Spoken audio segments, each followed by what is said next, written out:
wasn't incarcerated. She is now dead. His father's now dead. His mother's in a hospital bed, and he's got a baby out there that'll, in most likelihood, never see his father again. He killed my sister. They should never let him out of prison. Her ex, he was out on tether torturing her, and they let him out of jail. The court's worst nightmare unfolded in Harper Woods, Michigan. A man released on bond after torturing his ex-girlfriend returned to kill her just 2 days later. But he didn't stop there.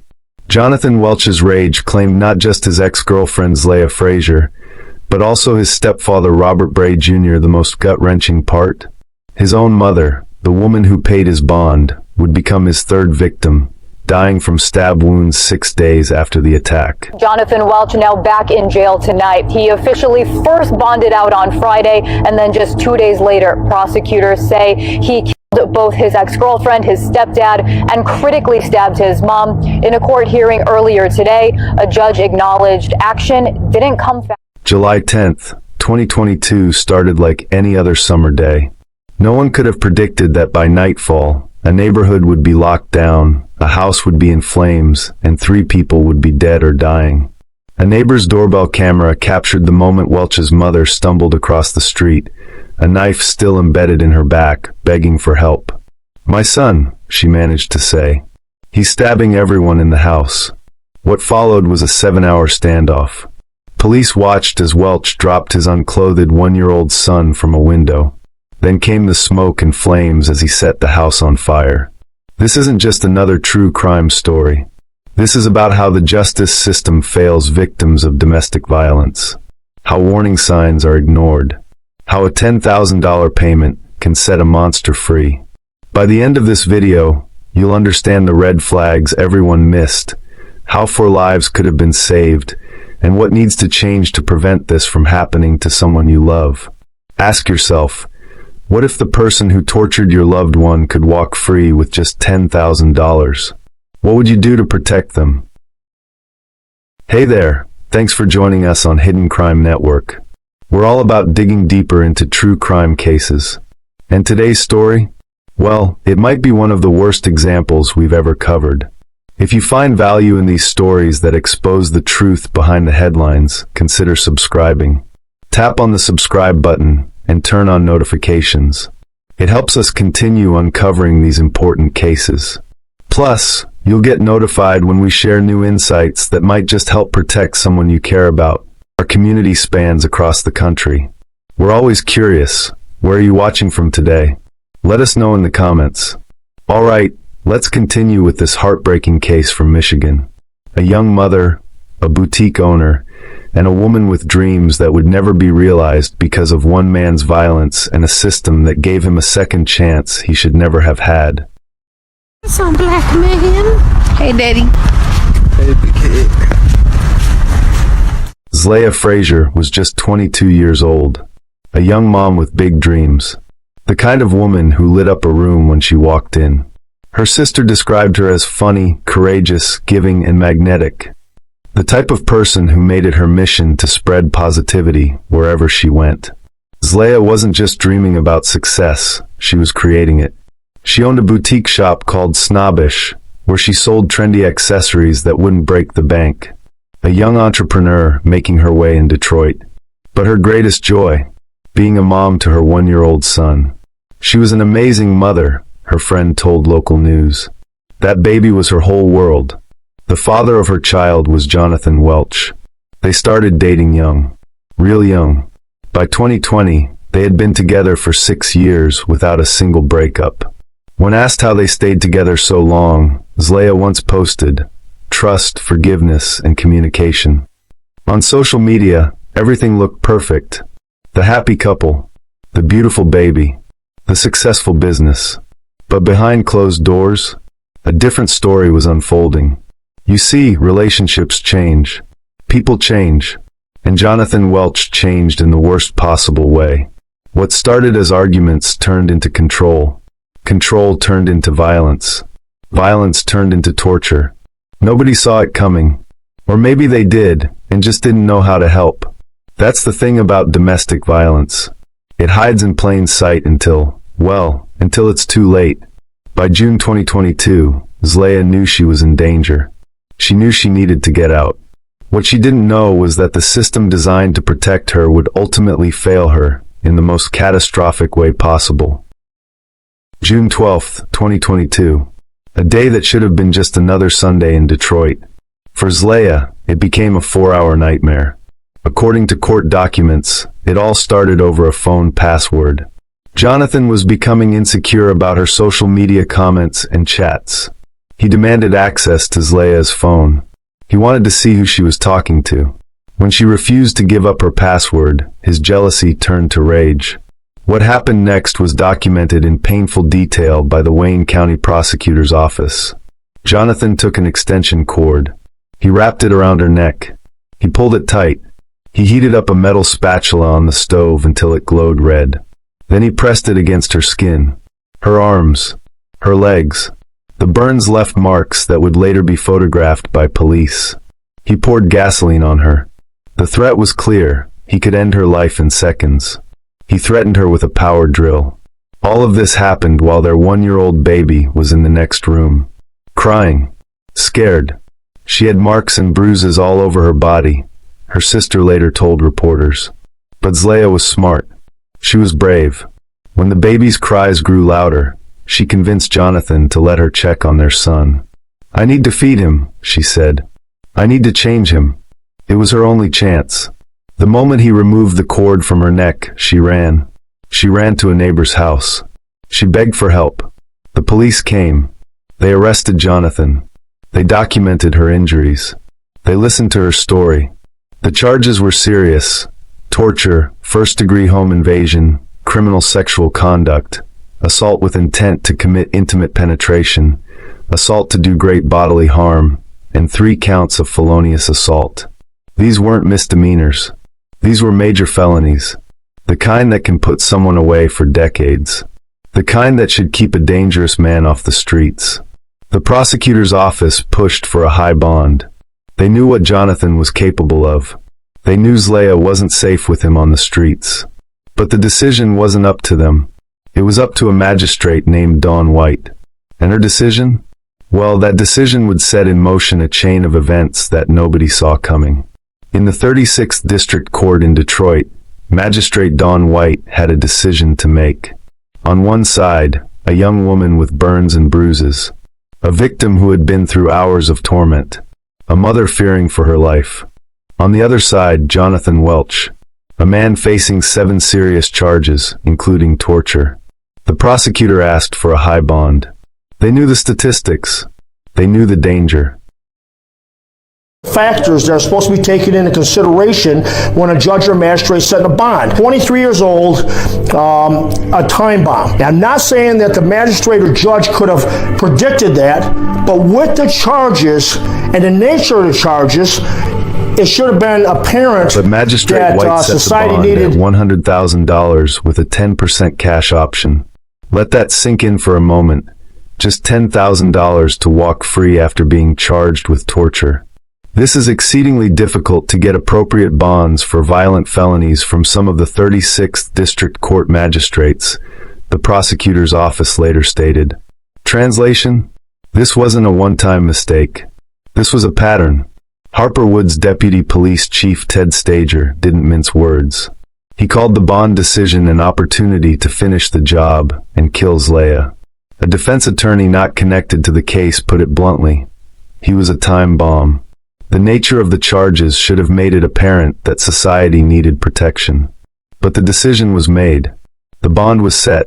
All Jonathan needed was $10,000, and he'd be back on the streets. If you're feeling frustrated right now, you're not alone. Hit that like button if you think our justice system needs serious reform. Your engagement helps this video reach more people who need to see these warning signs. Drop your thoughts in the comment section. The question now wasn't if Jonathan would get out. The question was, who would pay his bond? The answer came from the last person you'd expect. The very person who would later become his victim. His mother, Flossie Nicole Bray, stepped forward with the money. A decision made from love that would lead to tragedy. Friday, July 8, 2022. Jonathan Welch walked out of jail a free man. Well, not completely free. He had conditions. a GPS tether strapped to his ankle, orders to stay with his mother in Harper Woods, instructions to stay away from Zlayiah. But a tether is just a tracking device. It doesn't stop anyone from doing anything. It just tells authorities where you are when you do it. Jonathan's mother, Flossie, welcomed her son home. She believed in him. She trusted him. She loved him. That's what moms do, right? They see the best in their children, even when no one else does. The court ordered Jonathan to live with his mother and stepfather, Robert Bray Jr., who was 70 years old. The elderly man probably never imagined he was welcoming danger into his home. For 48 hours, everything seemed normal, quiet, peaceful. But inside Jonathan's mind, a storm was brewing. We'll never know exactly what he was thinking during those 2 days. What plans he was making. What rage was building. Did the GPS tether make him feel trapped? Did he blame Zlayiah for his arrest? Did he resent his mother for not being able to prevent it? Whatever was happening in his head, no one saw it coming. Not his mother. Not his stepfather. Not the authorities monitoring his tether. For 2 days, life went on as usual in the quiet neighborhood of Harper Woods. Kids played outside. Neighbors chatted over fences. Summer evenings stretched long and lazy. No one knew that on Sunday, July 10th, their peaceful street would become a crime scene. That police cars would block the roads. That news helicopters would circle overhead. No one knew that in just 48 hours, Jonathan Welch would show the world exactly who he really was. And by then, it would be too late for 3 people who trusted the system to protect them. Sunday evening, July 10th. The sun was setting over Harper Woods. At approximately 8:10 p.m., something happened inside the Bray home on Kenosha Street that would change everything. Earlier that day, Zlayiah had received a call from Jonathan's mother. Flossie wanted to patch things up between them. She wanted her grandson to have a relationship with his father's side of the family. "Jonathan won't be here," she promised Zlayiah. "I just want to talk." It seemed like an innocent request. Zlayiah, always thinking of her son's best interests, agreed to come over. What happened next came from police reports and witness statements. Jonathan attacked Zlayiah with blunt force. He did the same to his 70-year-old stepfather, Robert Bray Jr. Then he turned on his own mother. He grabbed a butcher knife from the kitchen and stabbed her multiple times in the back. How did Jonathan manage to be there? Well, somehow Flossie Bray managed to escape. With her wounds still fresh, knife still lodged in her back, she stumbled across the street to a neighbor's house. In the process of getting ready to leave the house, the neighbor later told from reporters, across the street had stumbled into my doorway asking me to call 911. Well, demanding I call 911. And I originally thought she got jumped because of the blood on her, and then upon further, I noticed there was a knife in her back. And when I asked her who did this, eventually she was finally able to tell me her son did it and that he was stabbing everybody in the house.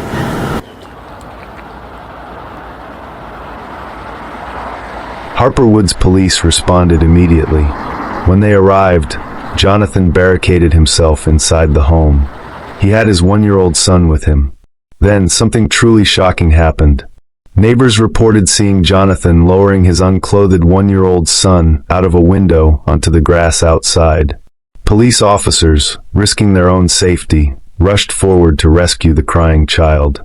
Thankfully, the baby wasn't physically harmed and was immediately transported to a nearby hospital for evaluation. But Jonathan still wasn't finished. He fired his weapon at the officers. He started a fire inside the home. Smoke and flames poured from the windows. Firefighters couldn't approach safely with an armed man inside. Police couldn't enter with the house burning. For 7 long hours, the standoff continued. The neighborhood was locked down. Residents were evacuated. Officers positioned themselves around the property. Finally, around 3 a.m., Jonathan surrendered, walking out with his hands up. When authorities were finally able to enter the home, they found Robert Bray Jr. and Zlayiah Frazier deceased at the scene. Flossie Bray was rushed to the hospital with critical injuries. But this wasn't the end of the story. Not by a long shot. Because what investigators would discover next would change everything about this case. The community of Harper Woods was in shock. How could this happen? How could a man charged with torture be released, only to kill 3 people just days later? On July 16th, 6 days after the attack, Flossie Nicole Bray passed away from her injuries. The death toll now stood at 3. Jonathan Welch was back in court. This time there would be no bond. No second chances. This is the court's worst nightmare, the judge said. The worst possible scenario that could happen, that a witness has been killed. The judge's words echoed what everyone was thinking. This tragedy could have been prevented. Should have been prevented. Zlayiah's family was devastated. Her mother, Tina Harris, spoke through tears. And when he got tired, he rested and beat her some more. What he did, torture. He poured gasoline on her. He wanted to kill her. Robert Bray Jr.'s grandson, Larente Welton, expressed the deep pain of betrayal. It hurts because we let him in, and he took something away from us that we can't get back. The community gathered to honor Zlayiah. Hundreds of family and friends wore purple, her favorite color. They met at Lincoln High School, where she had graduated just a few years earlier. The turnout made me emotional, her sister said. To see that she was this well-loved and liked, it means a whole lot to me. If this story has touched you, please share it. Hit that share button right now. Your one click could help someone recognize the warning signs of domestic violence before it's too late. It could literally save a life.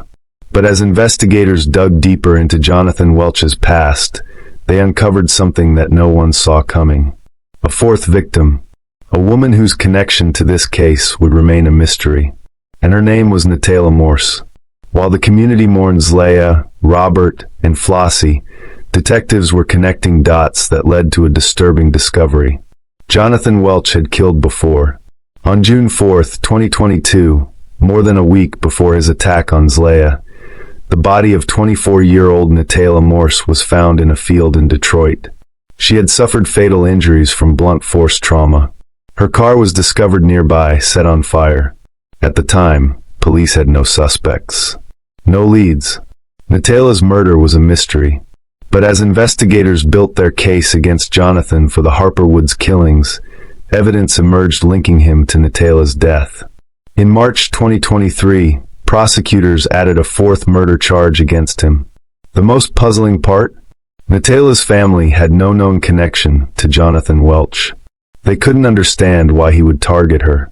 Netaylah was the oldest sibling of the 7 of us, her sister Aaliyah told reporters. She was loving, the kindest soul you could ever meet. She had drive and was focused on her career. In a heartbreaking twist, Netaylah died the day before her sister's graduation. Her mother, Chastity Morse, told her graduating children to do it for your sister, and they did.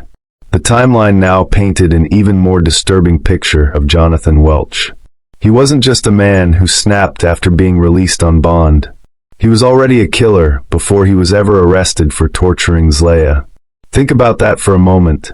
If police had somehow connected him to Netaylah's murder earlier, Zlayiah, Robert, and Flossie might still be alive today. If the magistrate had known about Netaylah when setting Jonathan's bond, would she have made the same decision? These are the questions that haunt the families of all 4 victims. These are the what-ifs that keep them up at night. 4 lives cut short. 4 families shattered. All because of one man's violence and a system that failed to recognize the danger he posed. But the story doesn't end there. Because Jonathan Welch would eventually have to face justice for all 4 murders. And the outcome would leave many questioning whether justice was truly served.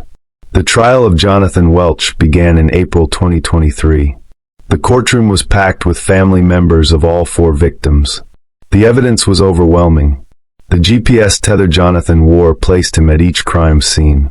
Forensic evidence linked him to all 4 murders. Witness testimony painted a picture of a man consumed by rage and violence. But what stood out most during the trial wasn't the evidence against Jonathan. It was the glaring failures of the justice system that allowed these tragedies to happen. The magistrate who set the bond, Dawn White, never publicly addressed her decision. The chief judge of the 36th District Court remained silent as well. Prosecutor Kim Worthy was the only official to speak out. The trial also revealed that Jonathan had a history of domestic violence that went back years. Zlayiah had endured his control and abuse for much longer than anyone realized. "I want women across the world to know that this is not love," Zlayiah's mother said outside the courthouse. "Some people are afraid of being judged, but your loved ones won't judge you. We're here to help. Everyone wishes they could have helped my sister." On May 15th, 2023, after just 4 hours of deliberation, the jury found Jonathan Welch guilty on all counts. The judge sentenced him to life in prison without the possibility of parole. But for the families of Zlayiah, Robert, Flossie, and Natalia, the verdict brought little comfort. "The system is definitely broken," Zlayiah's brother said. "They let him out of jail, and he killed my sister. For lives lost. For families forever changed. All because of a $10,000 bond payment. And the most tragic part? This isn't an isolated case. This happens all across America, every single day. Broken," Zlayiah's mother said outside the courthouse. "My daughter would be alive today if they had kept this monster behind bars where he belonged." The case sparked calls for reform in how bonds are set for domestic violence cases. Advocates pointed out that the most dangerous time for a victim is when they try to leave their abuser. "When someone is charged with torture, there should be no bond," said a domestic violence expert. "The risk is simply too high." The Wayne County Prosecutor's Office pushed for changes, arguing that magistrates need better training on the dangers of domestic violence. But for the families of Zlayiah, Robert, Flossie, and Natalia, these reforms came too late. For lives lost. For families forever changed. All because of a $10,000 bond decision. And as the community tried to heal from this tragedy, one question remained. How many more Zlayiahs would there be before the system finally changed? But there was one more chapter to this story. One final twist that would leave everyone speechless. In December 2023, something unexpected happened. Something that left both the victims' families and legal experts stunned. Jonathan Welch filed an appeal. Not just any appeal. He claimed his constitutional rights were violated during his arrest. His argument? The 7-hour standoff was excessive force. The fire department's actions to put out the flames he started were an invasion of privacy. I know, right? You can just imagine that.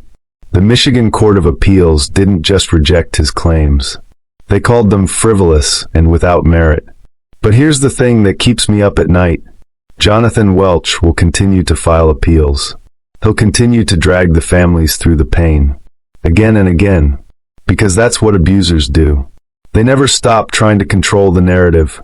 Meanwhile, Zlayiah's family is trying to create meaning from their loss. They started the Zlayiah Frazier Foundation to help women escape domestic violence. "If we can save just one life," her mother says, "then Zlayiah's death wasn't in vain."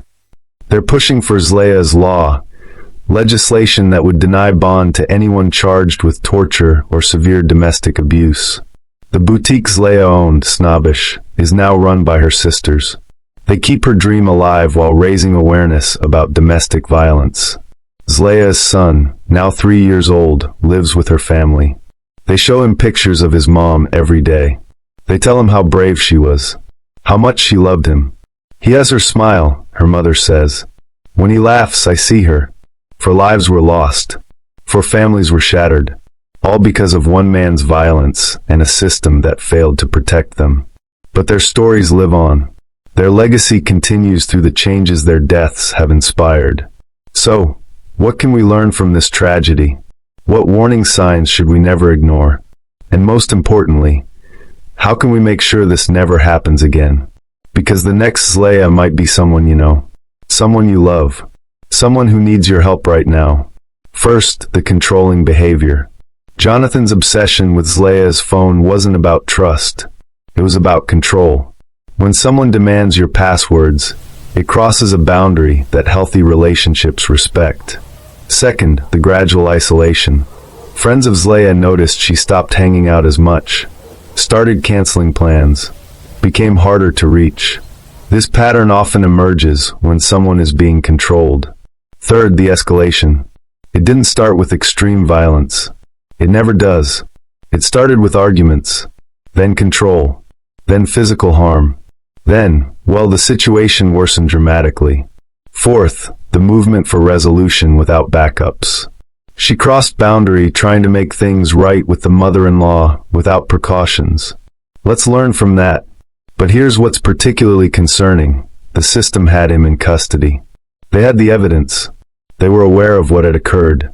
And yet he was released for just $10,000. You know what's surprising? In many jurisdictions, property crimes can sometimes carry higher bonds than domestic incidents. That's something worth considering. Pause. The justice system sometimes prioritizes differently than we might expect. That's just reality. So what can we do? How can we support those who might be in difficult situations? First, listen without judgment.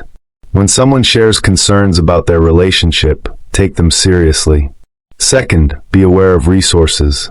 Know what support services exist in your community for those who might need help. Check the description of this video for important resources. Third, advocate for improvement. Support organizations working for better protections and resources for all victims of domestic incidents. Because awareness matters. Education matters. And understanding the patterns can help communities respond more effectively. The warning signs are often there. The question is, will they be recognized and addressed appropriately? Today, Zlayiah's memory lives on through the people who loved her. Her boutique, Snobbish, continues to operate. Her sisters maintain it as a tribute to her entrepreneurial spirit. The shop has become a place where conversations about healthy relationships happen naturally. We talk to young women who come in, her sister says. We share Zlayiah's story. We make sure they know the difference between love and control. The community in Warren, Michigan holds an annual walk in her honor. Purple balloons, her favorite color, fill the sky as people gather to remember not just how she died, but how she lived. Zlayiah's family continues to advocate for Zlayiah's Law, legislation that would require courts to consider past behavior more carefully when setting bond in domestic cases. The system needs to change, her brother says. Not just for Zlayiah, but for everyone who comes after her. If this story has touched you, please consider supporting organizations that help those in difficult relationships. Resources like the National Domestic Violence Hotline provide crucial support when it's needed most. And if you know someone who might be in a controlling relationship, be there for them. Listen without judgment. Offer support without pressure. Sometimes, just knowing someone cares can make all the difference. Before you go, hit that subscribe button and notification bell. Our next video explores another case where the system failed those who needed it most. Because these stories need to be told. These lessons need to be learned. And these lives need to be remembered. Until next time, remember, sometimes the bravest thing you can do is recognize when boundaries are being crossed, and the strongest thing you can do is reach out for help. Stay safe, stay aware, and thank you for joining us today. See you on another story.